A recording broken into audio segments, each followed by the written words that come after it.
I get your point, but don't oversimplify it. Jesus said these were the most important things, but not the only things. That's what someone tweeted to me following last week's Chalke Talk. Someone else wrote, what about discipleship, original sin, repentance, and judgment? What about these important doctrines? We need to be able to say with confidence, this is what the Bible teaches. So let me say it again. What Jesus taught was, love God, love others as you love yourself, that's it. In other words, any bits of what you might call doctrine that don't fit in with this, don't fit at all. Dump them. Or, to use the exact words of Jesus, as quoted in the New International Version of the Bible, love the Lord your God with all your heart and with all your soul and with all your mind. This is the first and greatest commandment, and the second is like it. Love your neighbour as yourself. All the law and the prophets, the Hebrew Bible of Jesus' day, hang on these two commandments. I got another message this last week. You're not being honest. Jesus didn't just speak about love. He got angry, very angry, with people who refused to turn away from their sin.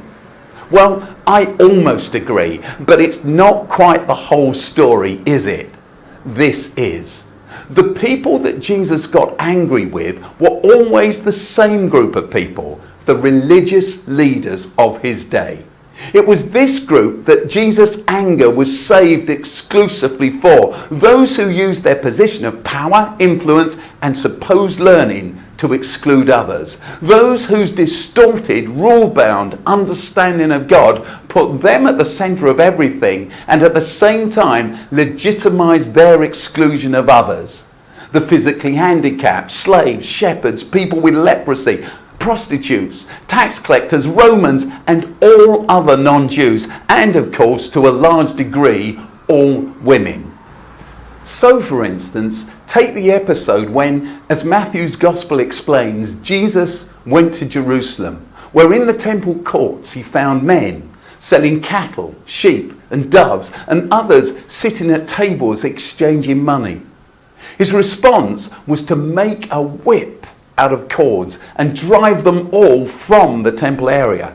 Scattering the coins of the money changers and overturning their tables, he cried, "How dare you turn my Father's house into a market?"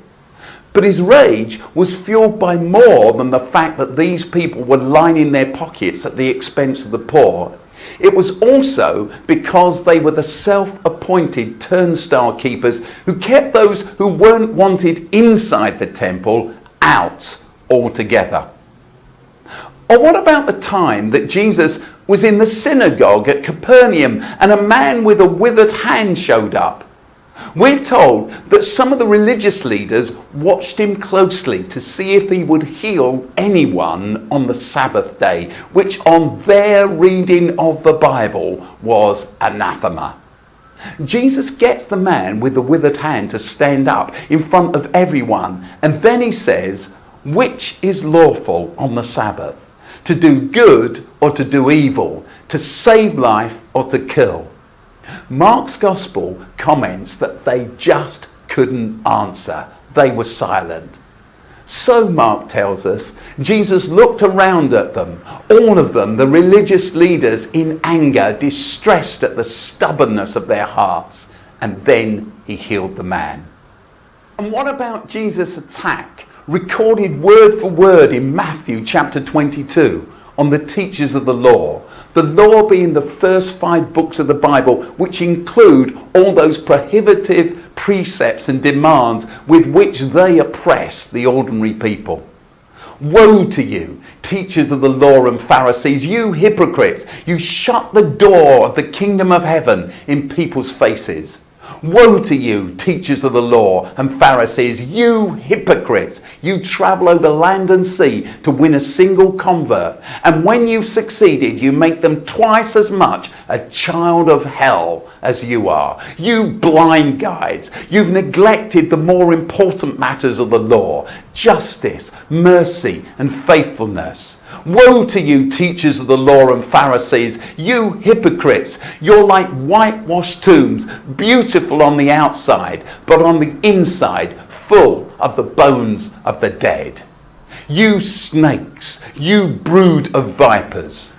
These incidents are just 3 examples of Jesus' sustained attack on the judgmental religious leaders of his day. No wonder they called him a heretic and wanted him dead. But his contention was that their whole approach to life, based on endless rules and regulations, had twisted, warped, distorted and hidden God's real character from the ordinary people. Instead of providing the basis for liberation, the religious leaders' whole framework for interpreting the Bible had become a tool of condemnation, of oppression, of rejection and exclusion.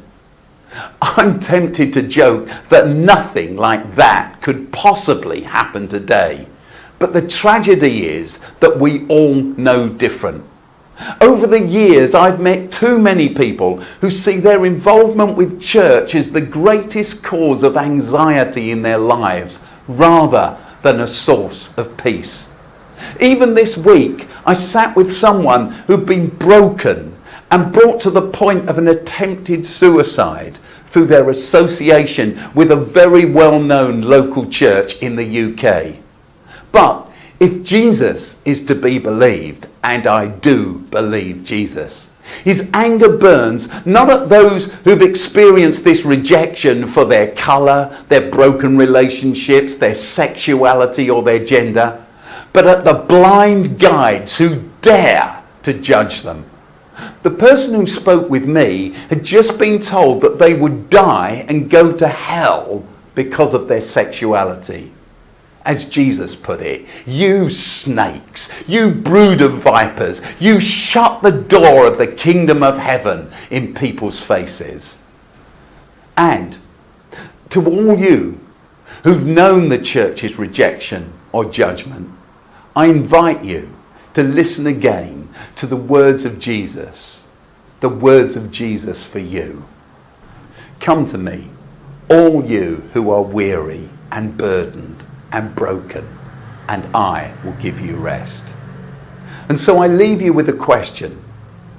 How do we build Christ-centered communities that are brave enough and strong enough to model the liberation and grace of Christ, rather than condemnation, oppression, rejection and exclusion, the exclusion that hides behind the mask of biblical orthodoxy or not wanting to rock the boat?